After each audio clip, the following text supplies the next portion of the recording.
తల్లిదండ్రులు కావాలని మీ కలను సాకారం చేసుకోండి. ఓఎస్ఎస్ ఫర్టిలిటీ వారి తక్కువ ధర సంతానోత్పత్తి చికిత్సతో అపాయింట్మెంట్స్ కొరకు కాల్ చేయండి 7825893604. బీజేపీతో చంద్రబాబు కలిసి పోటీ చేయడంపై చర్చలు ఎందుకని ప్రశ్నించారు పేర్ని నాని. ఒంటరిగా గెలవలేక పవన్ బీజేపీని తోడుగా తెచ్చుకుంటున్నారని పేర్ని నాని అన్నారు. ప్రజలు కోరుకోవడంతోనే చంద్రబాబు పొత్తులు పెట్టుకుంటున్నారని కొల్లు రవీంద్ర కౌంటర్ ఇచ్చారు.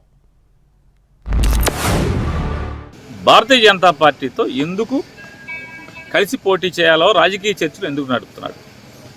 ఈ రాష్ట్ర ప్రజలకి నువ్వు చెప్పాల్సిన అవసరం ఉంది.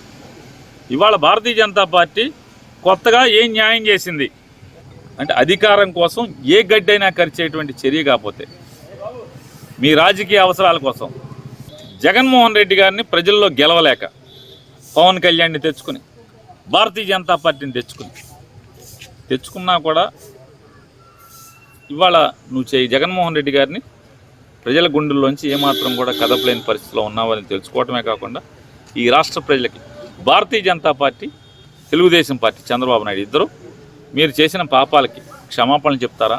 ఏం చెప్తారు? జనసేన తెలుగుదేశం కలిస్తే మరి చంద్రబాబు నాయుడు గారికి భారతీయ జనతా పార్టీ నుంచి పిలుపు వస్తే మాట్లాడతాకెళ్తుంటే వీళ్ళు ఒక్కొక్కళ్ళు ఫ్యాంట్లు తడిసిపోతున్నాయి, ఒక్కొక్కడు ఇష్టం వచ్చినట్టు మాట్లాడుతూ ఉన్నారు. సిగ్గు అనిపించట్లేదా మీకు? తెల్లారేటప్పటికి మళ్ళీ మీ ఎగేసుకు వెళ్ళాడు కదా పొత్తులు. మరి దేనికోసం వెళ్ళాడు ఈ జగన్మోహన్ రెడ్డి? 5 ఏళ్ళు సర్వనాశనం చేశాడు రాష్ట్రాన్ని. 5 ఏళ్ళు నీ కేసుల కోసం ప్రత్యేక హోదా గురించి ఏ రోజైనా నువ్వు మాట్లాడావా?